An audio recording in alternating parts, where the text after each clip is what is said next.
Okay, shalom, Mr. Carr. We're going to continue on with the lesson. This is going to be part 7.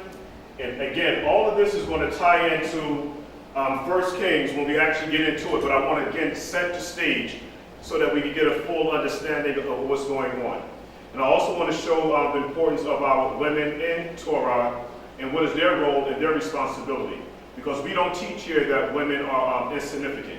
They are very, very important to the nation of Yashra'al. And we're going to make sure that we take care of our sisters. And one quick story. When I was back in Jersey, I had my granddaughter with me. We was in this one of these prestigious malls where they sold the Fendi, the Gucci's, and everything like that. And they had a lot of our people working in the mall, but they were cleaning up and doing things of that sort. And so I'm with my granddaughter, so there wasn't too much that I can do about it. But my ruach got real bothered because there was a young brother in there, and he had his pants hanging down, the whole thugged out thing and stuff like that. And he had this young sister backed up in a corner. And he was screaming at her, yelling at her and the whole thing. And everybody was able to hear the whole screaming match and everything like that inside of the food court. And so as people were walking by, they was looking and everything like that. So I had to use a lot of control and discipline because I immediately went into like a defense mode where I wanted to get physical with the guy, and I need to, because we all have to know how to work patience. And so that would have been the best thing for me to do. So I walked back and forth by the guy about 3 times. But I had to think. I also had my granddaughter with me at the same time. And so what I needed to do was actually just make a phone call, but by the time I made a phone call, security had came and broke up the whole situation. Now, this is the first thing that came to mind. Again, talking about the importance of our sisters. The first thing that came to my mind was my daughters, the congregation of Yashra'al, as I came and Korah, your daughters. Okay, because they're not involved in relationships right now. It is so important for you to understand where you're at in Torah, what to expect. No man should be up in your face, cursing you out, calling you kind of derogatory names. That is not Torah at all. You don't have to be in a relationship like that where your life feels threatened. You are very important in Scripture in making sure that you understand, again, Torah, the importance of the mother and the father in the relationship, because that was a bad scene. A real bad scene to see a woman now backed up in a corner and she's afraid, not knowing what this guy's going to do. And again, nobody's there to protect her. So again, don't take Torah lightly. All of us needs to understand Scripture. All of us. Very, very important. So I just wanted to make sure that that's clear, because you don't want to be with a knucklehead, all right, and then have all of these babies with these knuckleheads, and then the guy leaves you, and then you're now in a bad situation. So be very, very careful who you get involved with. So again, verse 15, I will put enmity now between you and the woman, and between your seed and her seed. He shall bruise your head, and thou shalt bruise his heel. The reason why this is very important now is because this woman now, and we talk about procreation, the seed of the male and the female, we know now when Adam and Eve got together, they were able to produce, or were supposed to now produce, perfect children. So we have now Abel, who was righteous, and we have Cain, that was wicked. We have a situation here is because it made mention that after Adam and his Isha were expelled from the garden, Adam said, I have now created a son after my own image. They were no longer in the image of the Father, but they were now in the image of fallen Adam. So now we have this duality going on here now, where now the man is able to produce both a righteous seed and a wicked seed. This wicked seed is going to be the seed of the adversary. And this is going to be the seed of the righteous seed. Let's just leave it there. What I also found important here now is that with procreation, we're now dealing with as we know, the human genome. We talk about that a whole lot, and it is very, very important, extremely important. I mean, it's so important to the point where, Mishpachah, when we get involved in relationships, and the Father, he's trying to have a relationship with the nation of Yashra'al. The Father gave us specific instructions on who to actually have relationships with. So it's the same thing that's happening here. We're telling our men and women to be careful with who they're getting involved with. You need to know, for example, how many partners have the significant other has been with, both male and female. Okay, especially with the female, because the female, she's a receiver. She's a receiver. And so she's always receiving information. This is the reason why a lot of times I've noticed this is that I was in they have quick checks up in Jersey. They don't have the QTs, they don't have those. And so there was a sister, there was a woman, I don't know, she was a Caucasian woman. And she was having an argument with the woman behind the counter who was actually Haitian. And so they got into this whole big argument and everything like that. And the woman, the Caucasian woman said, listen, you know what? Before you go anywhere, she said that my husband is a black man. Now, if you didn't see the woman, to show you how women are receivers, this woman's whole character and her whole aura changed. And the reason why it changed because of she's a receiver. She's going to now take on the vibration and the energy of the person that gave her the energy. Sperm cells are energies, is what it is. It's so, sperm in the cells are so energetic where it actually even has a memory and it has a brain. And it can actually program.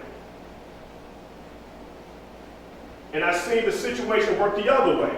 I've seen some so-called African American women dating and having relations with white or Caucasian men, and their aura and their vibration begins to change because of the type of energy that they're receiving. So energy is very, very important, extremely important.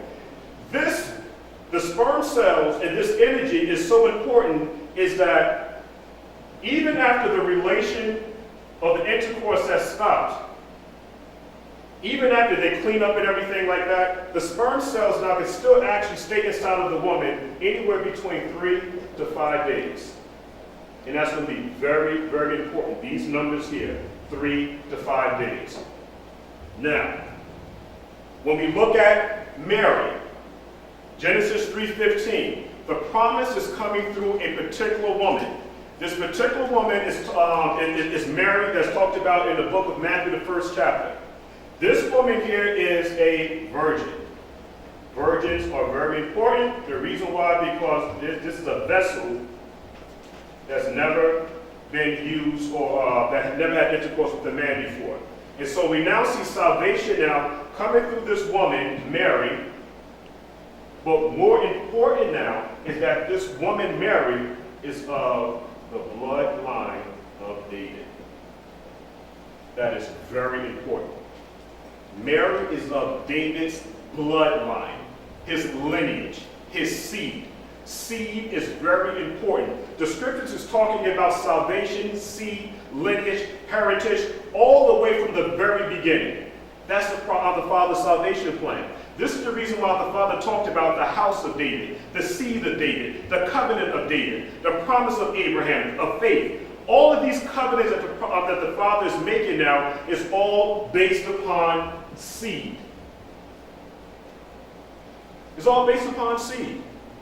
And again, the woman being the vessel and making sure now that this vessel stays as pure as possible. And as we already know, when this woman comes into relationship with this man, that is supposed to be her husband for the rest of her life.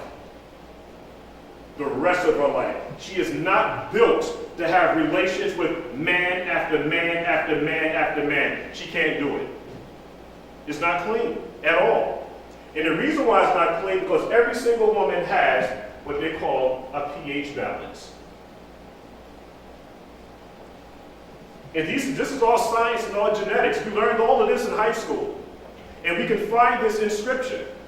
If you want to understand the Scripture, you want to understand Torah, the best way to understand that is to understand genetics. Because that's what the book of Genesis or Bereshit is all about. It's all about genetics. And to prove that also is that the first sign of genetics that the Father gave us was the Hebrew alphabet. Aleph.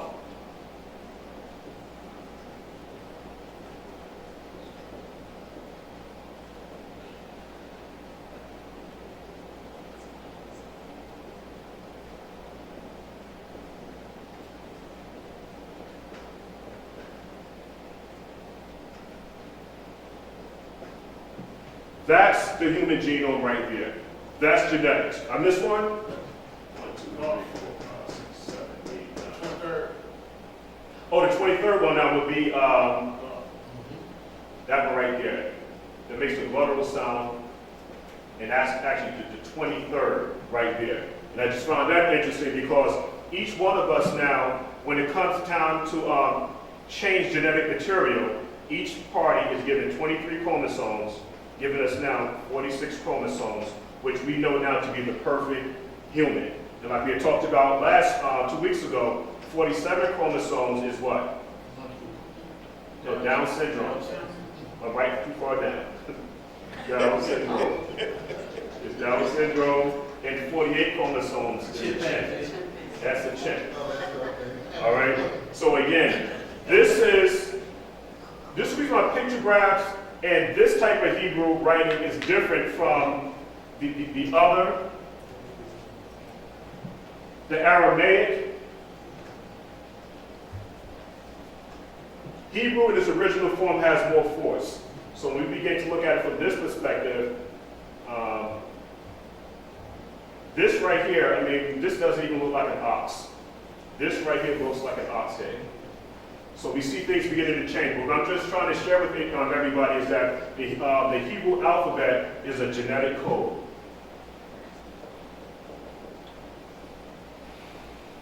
Everything's about genetics. Now, let's continue on here. Let's go to the book of Matthew. The book of Matthew, we're going to explain some of this here. But everybody must make sure that they take care of themselves. All right? We're all responsible for taking care of our vessels. Just like I talked about, the woman has a pH balance, and man also has a pH balance. And the reason why, again, it's important for our women not to be promiscuous, because even when a man is with his one long-time Isha, there's still the situations where you can still actually disturb the woman's pH balance. And it can cause problems, yeast infections, and things of that sort. So again, understanding pH balance, every woman has her own temperature, even during the time of pregnancy. So all of these things are very important because we're talking about procreation, and we're going to show all of this in Scripture, procreation, and this all has to do with time and temperature. And women know this as now, I think it's called the basal body temperature. Okay, it's called BBT, the basal body temperature. Now, and again, I don't want anybody to believe anything that I say. I want you to please look these things up. Look them up. Is there a BBT? Is there a pH balance? Does the man have a pH balance? Does the woman have a pH balance? Is temperature important with conception? All these things, because again, we're talking about seed. Seed, and bloodline.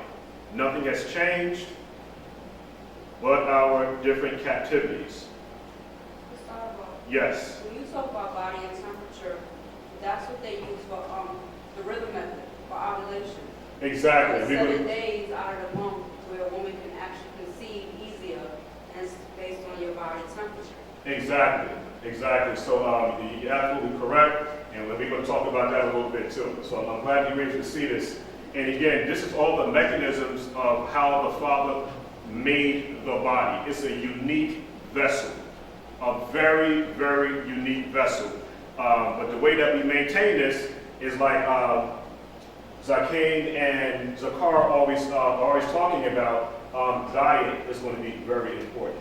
This is the reason why the Father gave us a dietary law. So diet is going to be very important, especially for the woman, because, not going to say especially for the woman, both for the woman and the man, because the man that's going into the woman, she needs to make sure that he's on a proper diet. She needs to be on a proper diet because we want to bring forth children. There was a gentleman that I was talking to before, he had low testosterone. And with men, usually when they have like low testosterone levels, it can be easily fixed. This particular person, he was like close to 400 pounds. And so that's going to cause a problem. He wasn't able to maintain an erection, anything like that. And again, this is all men's health. We all grown here, right? So that's not offending anybody. He wasn't able to get an erection. His testosterone level was low and everything like that. So what he needed to do now was actually lose weight.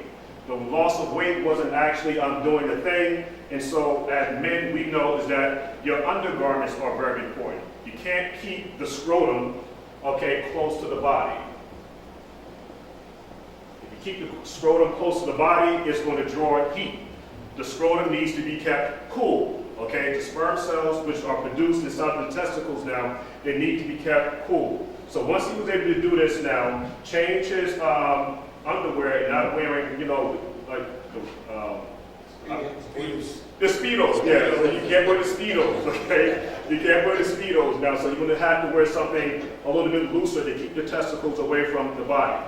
Also, as I've explained to the brother, what he needed to do also now is that when he takes a bath, he has to make sure that the water is not hot, okay, or too warm, because that can also change the temperature inside of the scrotum, because again, the scrotum is going to be cold, supposed to be cool, and when you now release inside of the woman now, that's going to cause, not a problem, but you're going to now decrease the sperm cells. Because a healthy male, once he releases now, he can release up to anywhere between 30 to 50 million sperm cells in a healthy male. So again, my argument is this. When the Father was actually doing the creation, and he actually did this, I'm calling it surgery, inside of the garden, where he's now, where we now have Eve. This perfect creation means is that these two can both create. Okay, they have to be able to create, and they need to function. And if two parties can't function, they can't bring forth children. And the scriptures tells us that Israel must be fruitful and multiply. And then it becomes another problem if an Ish dies, okay, and he has a brother, and he's married to an Isha. The scripture says, and this bothers a whole lot of people, the Father is so adamant about procreation that he said, listen, I'm going to institute a levirate law. That bothers a lot of people because, listen, you know what, I don't want my Ish with another woman. But it's not like that. What happens now is that being that we've been so conditioned in Western society now is that we base intercourse on love. And it's, it is love, but it's a lot more to it than that. My argument is going to be this. Being that the Father of Yahuah sent his Son, and he died for the sins of the nation of Yashra'al. He died for you, and it's about continuance. Because the scripture also says now that 2/3 of our people now are not going to make it.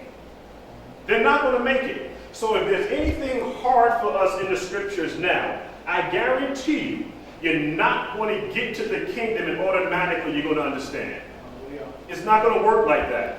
These are the rehearsals, and this is what this whole thing is about, and it's about community living and being able to take care of your responsibility. That's what we're talking about. So when we begin to look at the levirate law has nothing to do with orgies and all this other promiscuous stuff that they see here now in Western society. It has nothing to do with that. We're talking about building a nation because, again, 2/3 of our people will be put to death. And then one more thing now is that if we begin to look at numbers, if Israel went into Egypt, what did they say, was it 70 strong? And it came out how many people?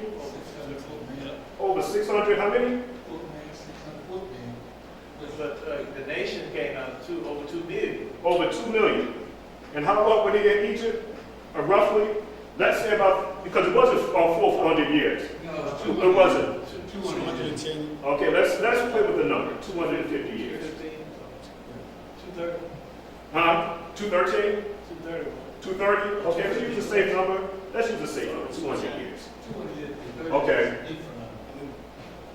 If each male had 1 Isha, and you came out 2 million strong in 200 years, how does that math work?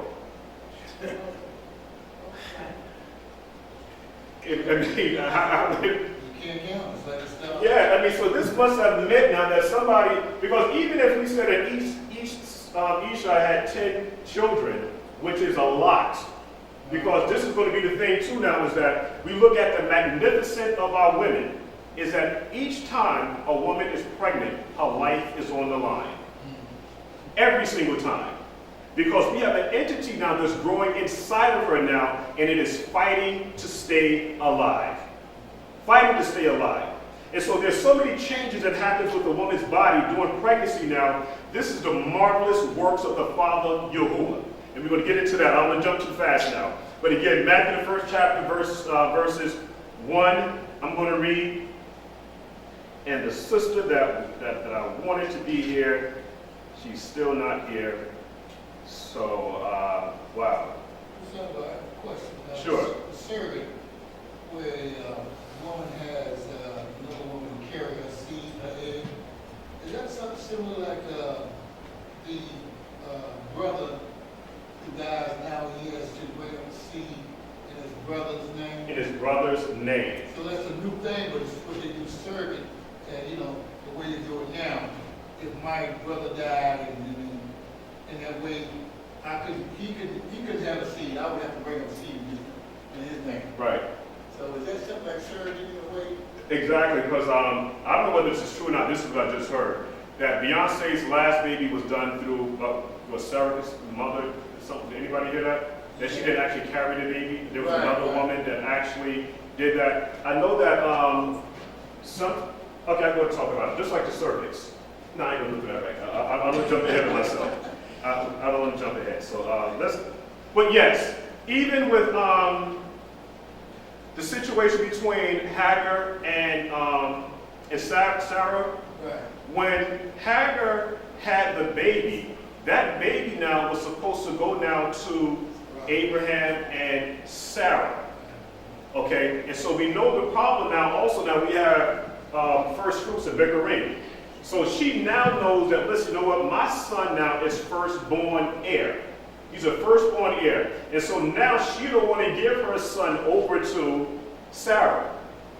Don't want to give it to Sarah. So now we see where the complications come. But whenever you have a handmaid, because one sister might not be able to have any children, and we'll talk about that a little bit later when we see in Scripture, why do we see so many times where women, if these women were righteous women, why these women were not able to have children? Okay, but then the Father opened their wombs and they were able to have children. But that's another lesson. Okay, but again, the whole thing about being a surrogate parent and things like that, yeah, so we do see that. And even, there's a guy that I know, his Isha had problems. He was diabetic and everything. So what happened was that they actually stored some of his sperm cells, okay, and took some of her ovum. And then in the process of time, what they would do is that they would take the sperm cells and inject his sperm cells into her ovum. And once they have conception, she would then go to the hospital. They did all this on a petri dish. And so after that was done, they would call her. She would have to go back to the hospital and everything like that. And then they would insert this fertilized ovum inside of her. And then they had to wait a couple of weeks to just make sure that it actually implanted, that it took root. And then from there, she would go back to the doctor again and say, listen, you know what, everything is good. We just going to keep an eye on you from there.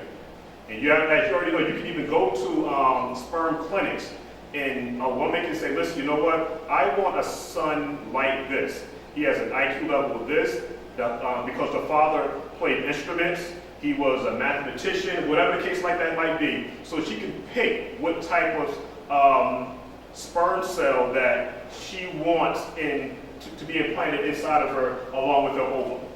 And so again, we started to talk about genetics and all that other stuff there, which goes back to the book of Genesis, the 6th chapter, when we talk about those giants now, or those fallen ones going into women. But again, before we lose too much here, Genesis, the book of Matthew. Watch how this plays out, Mr. Carr. Matthew's what? The 1st chapter. Watch how this plays out. This is the book of the nativity, or the generation of Yahusha HaMashiach, the son of David.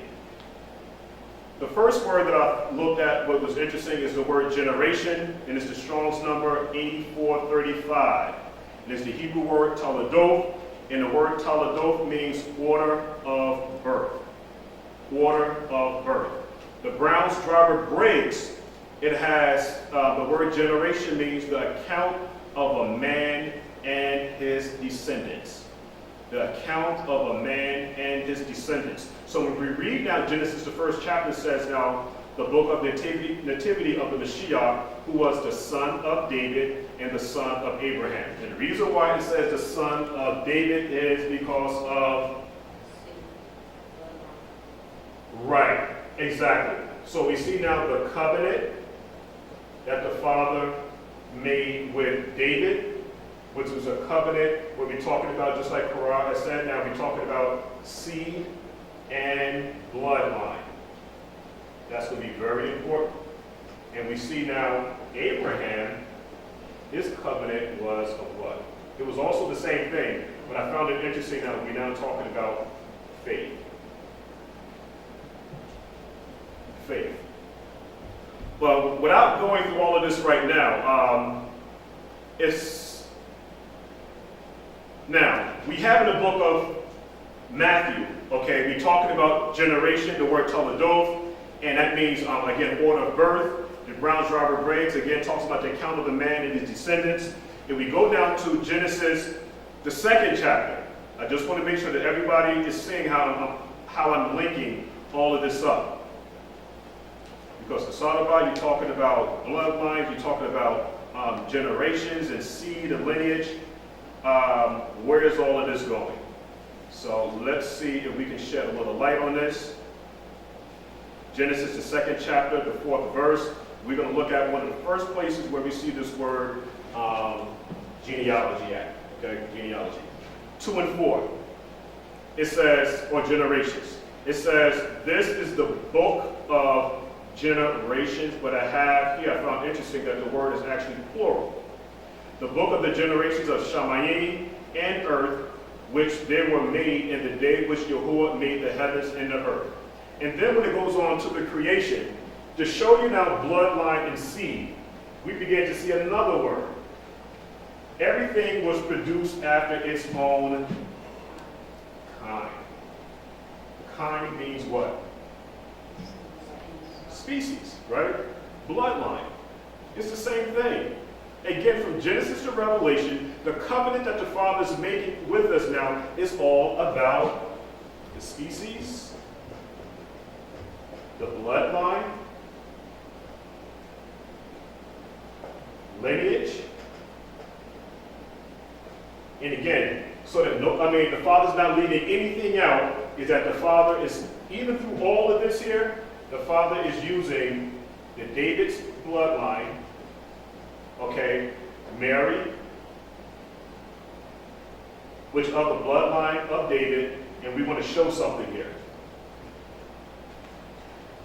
Okay, can somebody read the Strong's definition? I'll read it. For generations, let me see, generations. I found this very, very interesting.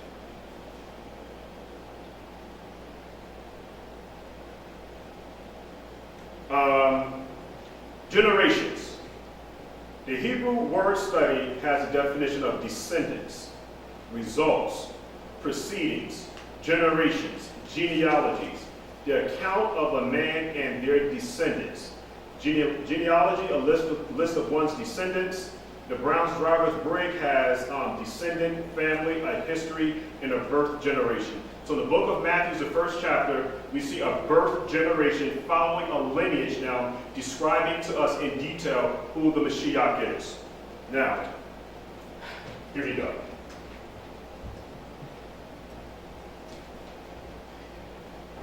With that understanding and showing the importance of the woman, and with numbers, because we talked about sperms being able to live inside of a woman anywhere between 3 to 5 days, okay? Procreation is so important. It's because we're now beginning to look at what we call trimesters. And we know that a woman goes through how many trimesters? 3 trimesters, right? 9 months, 3 months. Yeah. I mean, if no man don't know that, I mean, the women, I know that she knows that. And these 3 trimesters consist of how many weeks? 52? Yeah, that baby don't want to come out. 52. 52? Because you're pregnant for 9 months. You said how many weeks? Uh-huh. You said like 36? Yeah, I mean, that's a long time. I mean, you're talking about 40 weeks. It's like 12 weeks, each trimester. It's about 40 weeks, right? I mean, it do vary. And we go, yeah, so that's going to vary. What we find interesting about the whole thing is that the number 40 represents what? Atonement and renewal, right? Just showing how everything goes, because we have the first trimester now. The first trimester is anywhere from the first month to the first week to the 12th week, right? That's your first trimester. Right. And then we have the second trimester, like the 13th week to like the about the 26th week.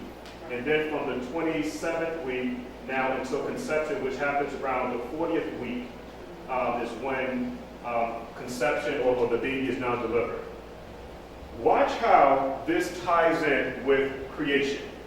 We have 3 trimesters that the Isha goes through, and that number 40 is important. If an Isha has a male child, she's unclean for how many days? 40. Here's your 40 right here, Mr. Carter. If she has a female child, how long is she unclean? 80. See how numbers are so important? And we're going to show some more with this. Now, because again, we talked about 3 trimesters here. The first trimester, from the first week to the 12th week is your first trimester. The 13th week to the 26th week would be your second trimester. And the 27th week to around the 40th week is when you should have, well, the 27th week would be actually too early to have the baby. But when you get up to like 36 and 40, will probably be about the best time for this conception. But watch how this works. Remember the 3rd trimester. And look how the Father is actually working. So beautiful. Is that the woman goes through 3 trimesters, and the woman is considered the what?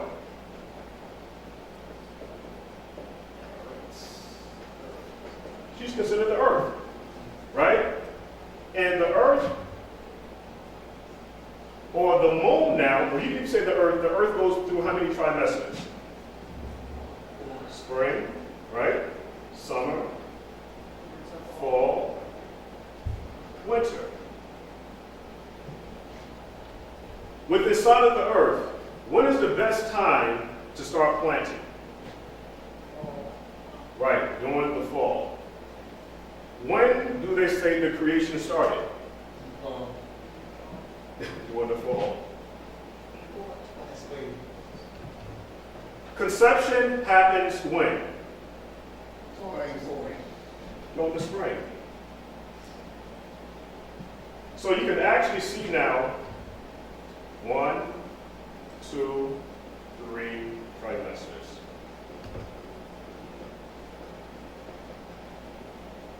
You see how the Father is working here? I mean, it's beautiful. Watch this.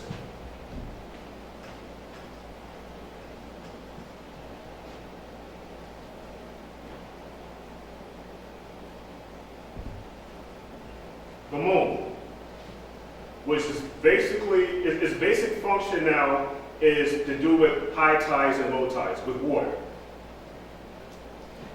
When the woman is pregnant, the baby is inside of embryonic fluid, the water. We have now this stage of the moon, which is called, this is the dark side of the moon. And then we have 1/4. Then we have the full moon. And then we have when the moon is starting to decline. So we have, again, the dark side of the moon, 1/4, 2/4, and then we have the full here. So this gives us the moon. But watch how now this works even with the woman's cycle, or menstrual cycle. Each woman is different, and let's see how the Father is working. Every woman is different. A woman's natural cycle now starts anywhere between 21 to 24 days, or we have 21 to 24 days, and anywhere between 28 and 30 days. It varies. Not every woman has the same length of ovulation. They're not all the same. But they're basically working around now. Whenever it stops, it's working around now where your most fertile point, just like Korah has said now, happens around the 15th day of whenever her menstrual cycle stops. This is the most fertile time. Okay? And so with that, we have, excuse my drawing, we learned all of this in school.